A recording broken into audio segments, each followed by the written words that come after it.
Thank you and welcome to Gamestop's first quarter fiscal 2018 earnings conference call. Today's call is being recorded. This conference call will include forward-looking statements which are subject to various risks and uncertainties that could cause actual results to differ materially from expectations. Any such statements should be considered in conjunction with cautionary statements in the earnings release and risk factors discussed in reports filed with the SEC. GameStop assumes no obligation to update any of these forward-looking statements or information. A reconciliation and other information regarding non-GAAP financial measures discussed on the call can be found in the company's earnings release issued earlier today, as well as in the Investors section of the company's website. Now, I would like to turn the call over to the company's Executive Chairman, Mr. Dan DiMatteo. Please go ahead. Good afternoon, everyone. Thank you for joining our 2018 first quarter earnings call. Joining me today on the call is Shane Kim, our newly appointed interim CEO and long-standing member of the Board of Directors, Rob Lloyd, our Chief Financial Officer, and as we announced today, our Chief Operating Officer. Also in the room with us are Dan Kaufman, EVP and Chief Legal and Administrative Officer, and Jason Ellis, our President of Technology Brands. I wanted to start today's call by discussing the leadership changes we announced this afternoon in conjunction with our first quarter results. As you know, earlier this year, I stepped in as GameStop's interim CEO as part of the board's immediate succession planning protocol. This was intended to be an interim move while the board considers candidates to fill the position on a permanent basis. I was happy to fill the role, and given my long tenure with the company and continued involvement as executive chairman, the move was a natural short-term step to take during a time of unanticipated transition.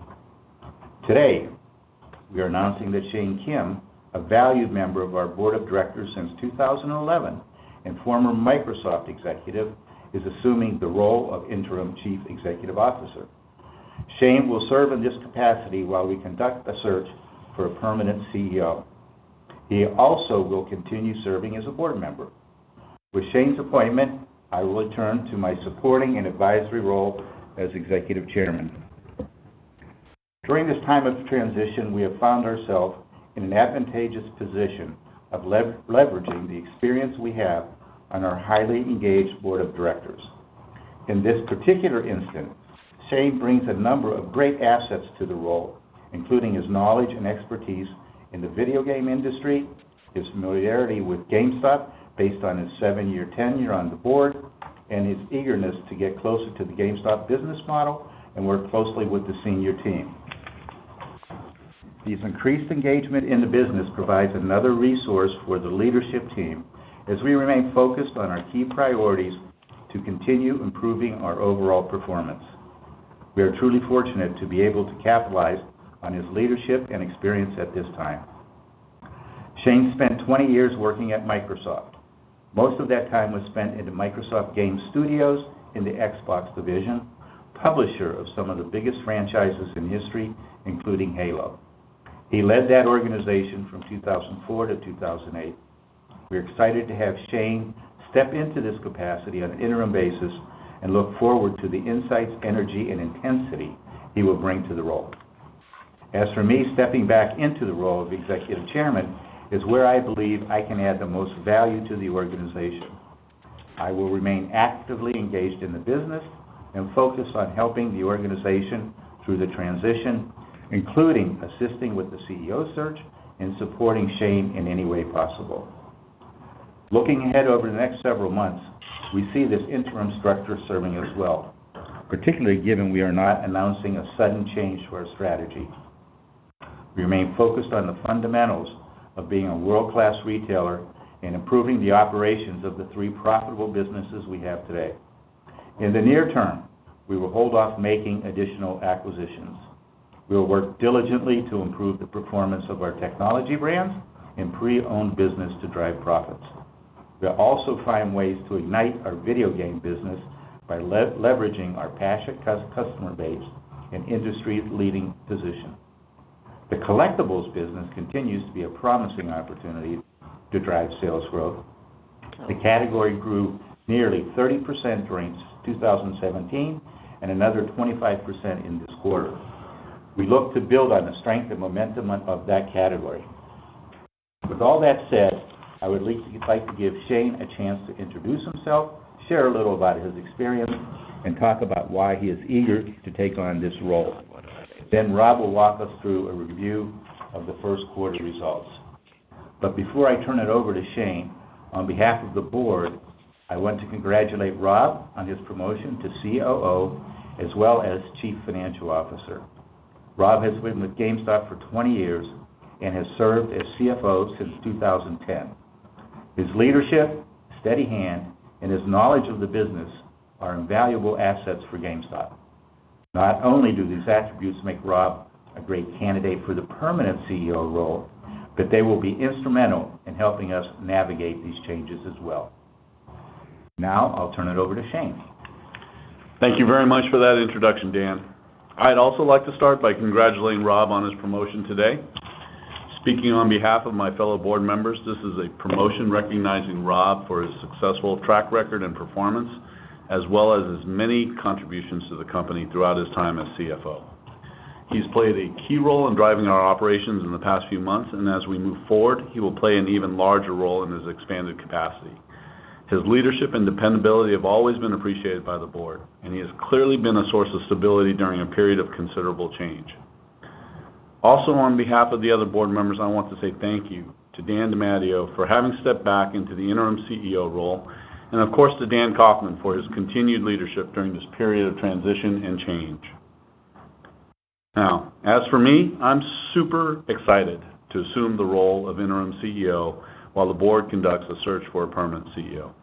In full transparency, I am stepping in strictly on an interim basis because I have a real interest in helping the company at this time. I am not a candidate to fill the role on a permanent basis. My job during this period is to provide the additional leadership, passion, and focus needed to enable our associates to drive the company forward. I'll be focusing my efforts on the following priorities. First, I'll provide additional leadership, strategic thinking, and decisiveness to the team, ensuring that we stay focused on the company's key priorities. We will continue our collective efforts to improve the retailing fundamentals of our video game and tech brands businesses. Second, I will focus on building the unique assets that provide us with valuable competitive advantages, including our PowerUp Rewards loyalty program, our pre-owned trade capabilities, our expansive global retail footprint, and our strategic partnership with AT&T. And third, I am committed to enhancing our overall performance and profitability. I'm not here to make changes to the strategies we have already begun executing. We will continue to be disciplined in our operations, transparent in our communications, and shareholder-friendly in the way we deploy capital. In addition to fulfilling the daily responsibilities of the interim CEO role, I'm also going to be working closely with my fellow board members during the search process for a permanent CEO. This will be a comprehensive search process to ensure we hire the right person to lead the company. GameStop is a very strong company with great people and valuable assets. We are obviously facing some interesting challenges. Our goal is to find the best person to provide the required leadership and energy for the company. Our shareholders, and especially our associates, deserve nothing less. And as Dan stated, Rob is a strong candidate for the role. We are very aware that we have areas of our business that can be improved and attractive opportunities that can drive GameStop's profitability in the long run. I'm here to help and support the organization deliver on that goal in any way that I can. I appreciate the confidence that Dan and the rest of the board have placed in me as I step into an operational role after having served on the board for the last 7 years. Prior to that, I spent 20 years at Microsoft, with most of that time in Microsoft Game Studios of the Xbox division. I had the honor of leading that organization from 2004 to 2008, when we enjoyed tremendous success. I'm intimately familiar with the gaming industry and will help the leadership team continue to navigate its changing dynamics. So with that, I'd like to thank Dan as our founder and executive chairman, as well as the other members of the board for their confidence in me and for the opportunity to serve in this capacity. Now I'll turn the call over to Rob for his review of the first quarter. Thank you, Shane, and good afternoon, everyone. And thank you to all our associates around the world for your efforts and for taking care of our customers. I'm very appreciative of the opportunity and excited to be taking on a larger role helping to drive the overall business as COO and CFO. I'm looking forward to working even more closely with the U.S. video game business to drive change and improvement. Overall, we delivered first quarter earnings that were in line with our expectations as we anniversaried a strong quarter last year that included the extremely successful launch of the Nintendo Switch, as well as a very strong title lineup. From a top-line perspective, first quarter total sales decreased 5.5%, down 7.5% in constant currency, and our comparable store sales declined 5.3%. The comp decline was primarily driven by anniversarying stronger hardware and software performance last year due to product launches. In the U.S., comps decreased 2.6%, and international comps decreased 11.6%, with the contrast in performance driven by higher Switch allocation last year in international markets driving stronger sales last year. Our video game hardware business declined 7.9% due to the Switch launch last year. However, we saw nice growth in both Xbox One and PS4 console sales this quarter as both of those platforms remained strong. Software sales decreased 10.3% in the quarter, in line with our expectations given the strength of the title lineup last year. God of War and Far Cry 5 were solid launches this year. However, they were up against Tom Clancy's Ghost Recon Wildlands, Horizon Zero Dawn, For Honor, Mass Effect Andromeda, as well as many new Switch titles led by Legend of Zelda Breath of the Wild. Our pre-owned business declined 5.8% in the quarter, also in line with our expectations, as solid double-digit growth in pre-owned hardware was more than offset by a decline in pre-owned software, given fewer new title launches this year and the lack of Nintendo Switch product in the ecosystem currently. Our accessories business grew 13.1% on the strength of headsets and controllers related to both PC and console gaming, including the popular titles Fortnite and PUBG. This is very exciting, particularly against strong growth in the category last year driven by Switch. And we continue to push on this category to meet the demands of the consumer and the business. Digital receipts increased 16.2% on the strength of digital currency and POSA cards, much of that attributed to Fortnite and PUBG. On a GAAP basis, digital sales declined 2.5%.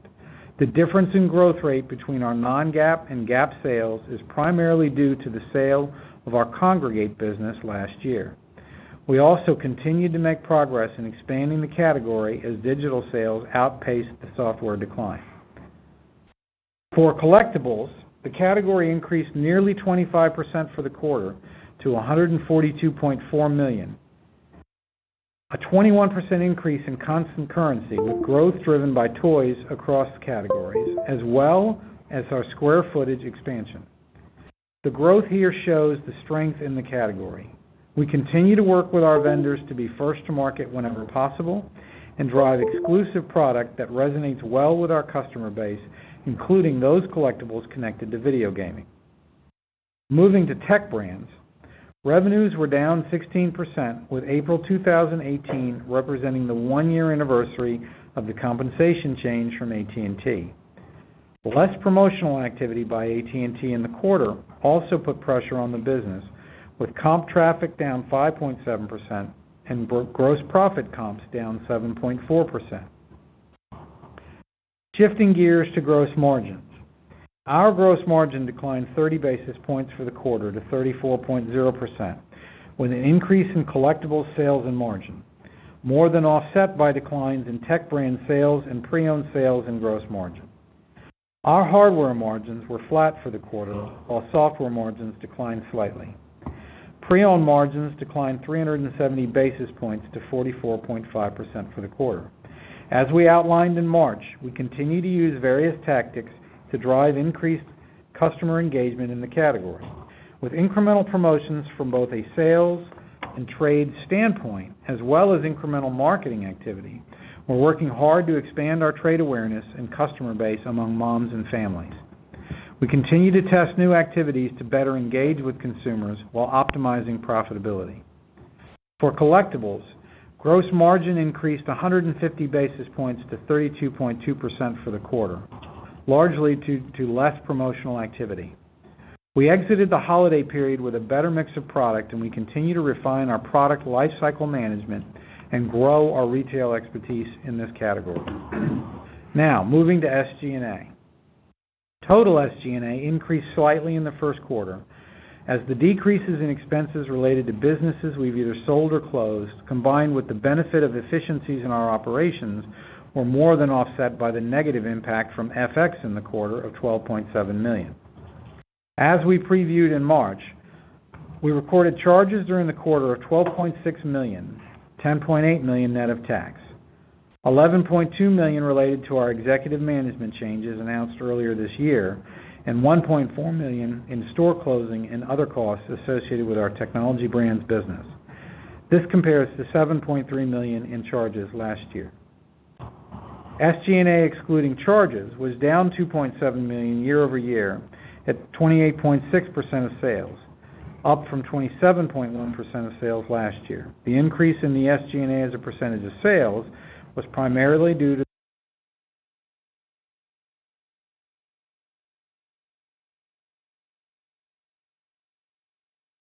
the decline in sales at Tech Brands and our international businesses. Total operating earnings were $57.1 million compared to $101.1 million last year. On an adjusted basis, total company operating earnings were $69.7 million compared to $108.4 million last year. The overall decline was largely due to the decrease in software and pre-owned gross profit, driven by the decline in sales and margin rate, and a decline in Tech Brands adjusted operating earnings of $7.2 million.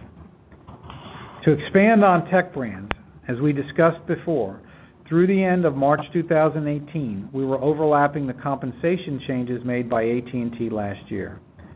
Further pressuring that business, less promotional activity by AT&T drove a decline in traffic and gross profit comps. We've made progress with AT&T towards stabilizing our compensation structure, particularly as it relates to the higher cost markets in which we've had high growth in the past. While it's too early to change our overall earnings outlook for the year, given the promotional environment and its negative impact on traffic, we remain confident in our goal of growing earnings for Tech Brands this year.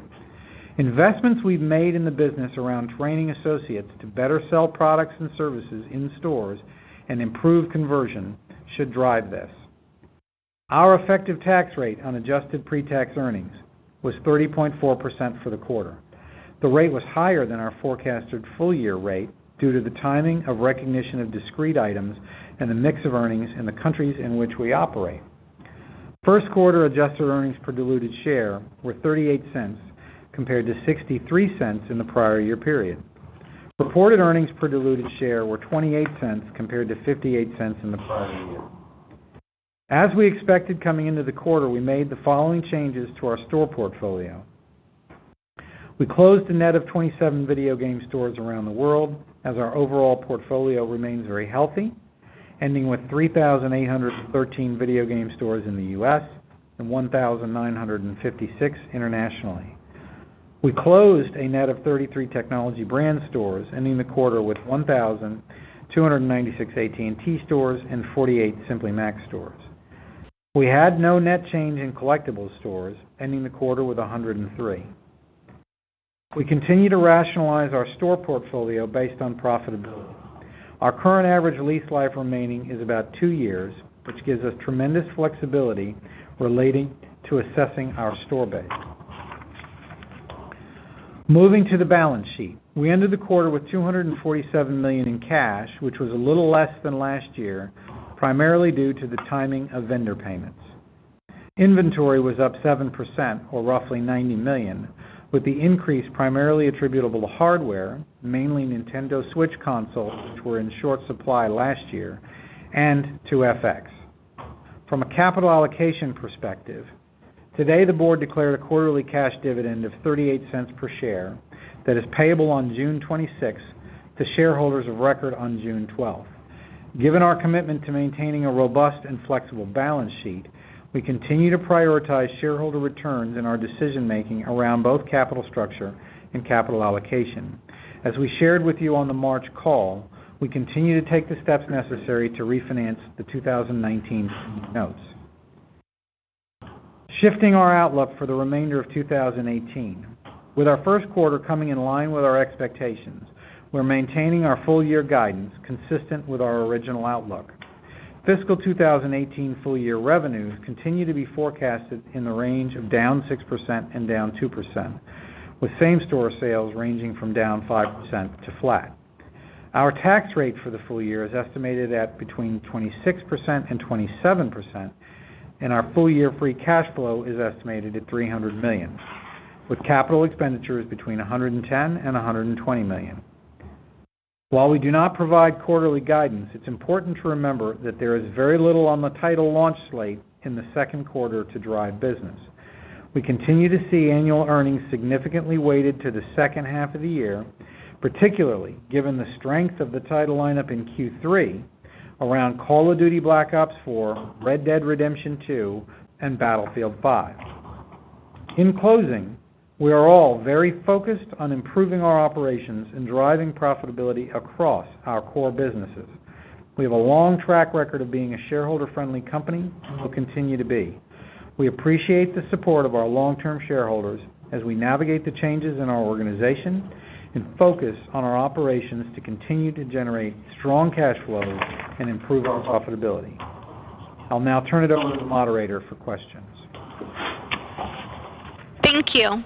If you would like to ask a question, please signal by pressing star 1 on your telephone keypad. If you're using a speakerphone, please make sure your mute function is turned off to allow your signal to reach our equipment. Again, press star 1 to ask a question. We'll pause for just a moment to allow everyone an opportunity to signal for questions. And we'll take our first question from Colin Sebastian from Robert W. Baird. Please go ahead. Great, thanks. First off, congrats to Shane and Rob on their new roles, whether interim or not. My first question is really high level, given the management changes, but I wonder if there's an expectation that a new CEO would make changes in the strategy that Mike had outlined in the last call, and whether the board might simultaneously take an opportunity to look at any strategic alternatives for the company. And then more specifically on tech brands for Jason or anyone else, what is the potential timing for changes being made to the compensation agreement or structure with AT&T? Thanks. This is Shane. I'll take the first shot at that, Colin, and thank you very much for the sentiments. I think it's important to remember that the board has been involved in the strategy development for several years, and we, have been along for the ride this entire time, and so we absolutely believe in, support the direction that we're going, and we see no reason to change. Our plan is to continue to execute on the strategies that we have been executing on. There's a lot of work for us to do, but we're excited about the opportunities that are in front of us. So, Jason, you want to take the second part of the question? You bet. Good afternoon, Colin. Let me start by saying that we have a great relationship with AT&T, and it continues to strengthen. We've met with them several times over the first part of this year and have worked with them to really stabilize the compensation. And as Rob noted in his script, focusing that on some of the higher cost areas where we've funded growth over the last several years. And we expect that we'll see most of that compensation come into play mid-year for us. I do think it's important to note that it's unit-based, so there is some variability in transaction volumes and traffic in our retail stores, which is, as Rob noted, why we're not making any changes to the guidance. But we expect that the second half of the year for us will be really good. And maybe one quick follow-up, if I may. How are you evaluating customer engagement resulting from the promotions in the pre-owned category? I wonder if you're able to conclude, or is it too early, whether this is leading to higher lifetime customer value or other KPIs that you're using to evaluate? Colin, this is Rob. We use a variety of different metrics to measure whether or not we're driving the trades, trade penetration, pre-owned sales, and depending upon what it is that we're doing promotionally to get the customer engaged. We're measuring activity levels by customer to understand whether or not we're changing their behaviors, bringing new people into the mix, and things of that nature. It's early, I think, to say whether or not we're driving lifetime value just yet, but among the things that we're testing, that would obviously be the ultimate goal. Okay, thank you.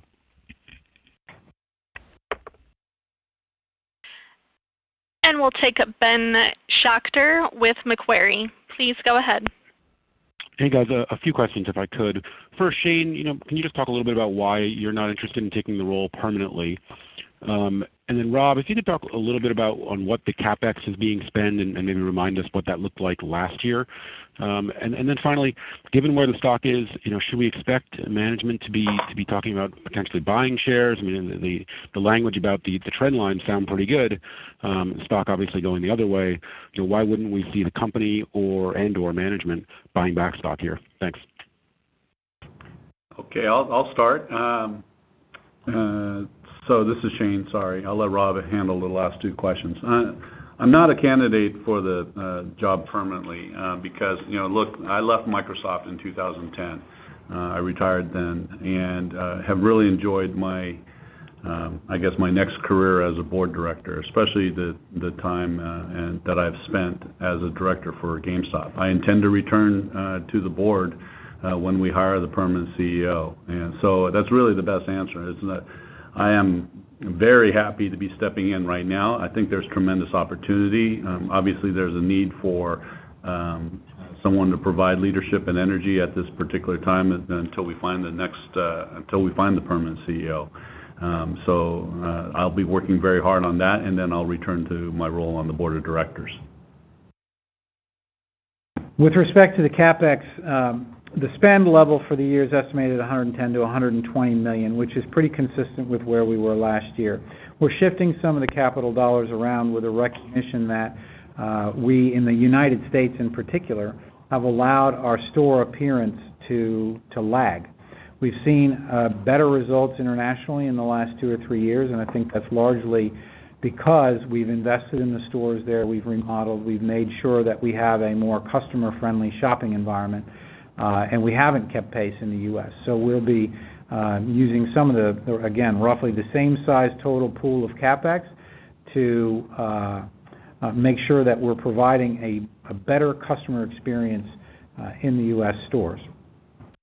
And we're also making some omni-channel investments as well in order to drive that part of our business, which, as you know, grew tremendously last year. In terms of stock buying by the company and by management, the board continues to evaluate the use of capital and our capital allocation plans. That's a continuous effort. And in terms of stock buying by management, each of us on the management team has a pretty substantial part of our net worth tied up in GameStop, and we are committed to the company.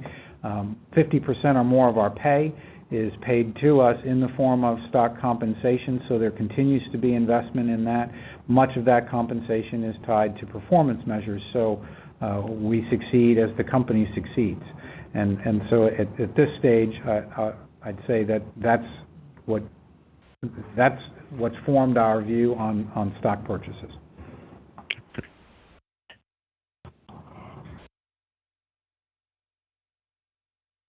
And we'll move on to Brian Nagel with Oppenheimer. Please go ahead. Hi, good afternoon. Thanks for taking my question. Congratulations to Rob and Shane. Thank you. Thank you. So my first question, I guess is for Rob. With regard to video game hardware and software sales in the quarter, you called out the lapping of the success of Switch last year. Is there a way to parse it out further and say how much the lapping of Switch actually did impact those rates, or what the trends would have looked like had Switch not been a factor? And then second to that, I understand that this gets kind of messy with these comparisons, but how would you characterize overall demand at this point for Switch-related software? I'm sorry, repeat that last part? Well, I'm just wondering if you look at, I understand it gets challenging with the comparisons, but how would you characterize the demand right now for the Switch hardware and software? Okay. Let me start with the first part of the question. So I think in my remarks, what I talked about was that the hardware sales were down 7.9%. What we saw inside of that, though, was growth in both Xbox One and PlayStation 4 console sales. The Xbox One was a nice driver for us. I don't know that we get to the level of granularity to tell you what each category did, but we're pleased with what we're seeing in Xbox and PlayStation. We're pleased with the efforts that we're seeing from those console makers to be competitive in the marketplace. And then, of course, last year with respect to the Switch, we did very well at the launch. It was the hottest thing that customers could get their hands on, and so it was. We sold a lot of it in the 2 months of the quarter that it was in the marketplace. I think that we're seeing a very steady level of demand for Switch right now, and a very steady level of demand for the Switch games. It's surprising to me when I read the reports on a weekly basis how even Zelda, which launched a year ago, continues to do on a week-to-week basis. Okay, that's very helpful. Then my follow-up question with regard to tech brands, and you discussed some of the changes happening with potential changes happening with the AT&T compensation plan. But in that comment, you also mentioned promotional activity within the space. So I'm wondering if you could elaborate, Robert, a little bit further on that, with the nature of the promotional activity, how long it should last, that type of thing. Well, AT&T, and Jason can add some further color. AT&T has not been as promotional as we typically see them in their cadence throughout a quarter, and they've not been as promotional with respect to their competition as we would expect to see, and that has an impact. I don't know if, Jason, there's anything else you'd add to that. No, I mean, Brian, it's a very competitive space that AT&T is in, and they're an organization that's going through a tremendous amount of transformation on their own. So we are subject. We're finding the consumers are very keen to when the promotions are on versus off, and also product launches. So, we're paying a lot of attention to how we maximize the opportunities that are coming in our retail stores during those periods. We also expect that AT&T will be aggressive this year. They have a lot of incentive to grow their business, and we are a big part of how they do that. So we don't expect that they will be on the sidelines or not as competitive. We really expect them to be promotional the second half of the year.